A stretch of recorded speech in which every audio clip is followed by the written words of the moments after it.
અરવલ્લી જિલ્લા બાર એસોસિએશનનો સ્નેહ મિલન કાર્યક્રમ મોડાસા ખાતે યોજાઈ ગયો. અરવલ્લી જિલ્લા પ્રિન્સિપાલ ડિસ્ટ્રિક્ટ જજ એન અંજારિયાના અધ્યક્ષસ્થાન અને અરવલ્લી ડિસ્ટ્રિક્ટ બાર એસોસિએશનના પ્રમુખ ઘનશ્યામભાઈ પટેલની આગેવાનીમાં યોજાયેલા સ્નેહ મિલન કાર્યક્રમમાં તમામ કર્મચારીઓ અને વકીલોને નવા વર્ષની શુભેચ્છાઓ પાઠવવામાં આવી હતી.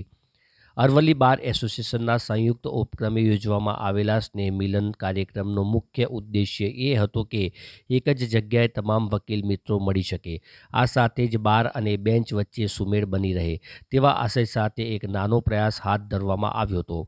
અરવલ્લી જિલ્લા બાર એસોસિએશનનો એક એવો પણ પ્રયાસ હતો કે અરવલ્લી જિલ્લાની પ્રજાને ઝડપી ન્યાય મળી રહે અને કોઈપણ પ્રકારની તકલીફ ન પડે તે માટે પણ ચર્ચા કરવામાં આવી હતી. અરવલ્લી જિલ્લા કોર્ટ પરિસરમાં યોજાયેલા સ્નેહ મિલન કાર્યક્રમમાં અરવલ્લી ડિસ્ટ્રિક્ટ જજ, જિલ્લા ફેમિલી કોર્ટના કર્મચારીઓ અને જ્યુડિશિયલી કોર્ટના તમામ ન્યાયાધીશો ઉપસ્થિત રહ્યા હતા.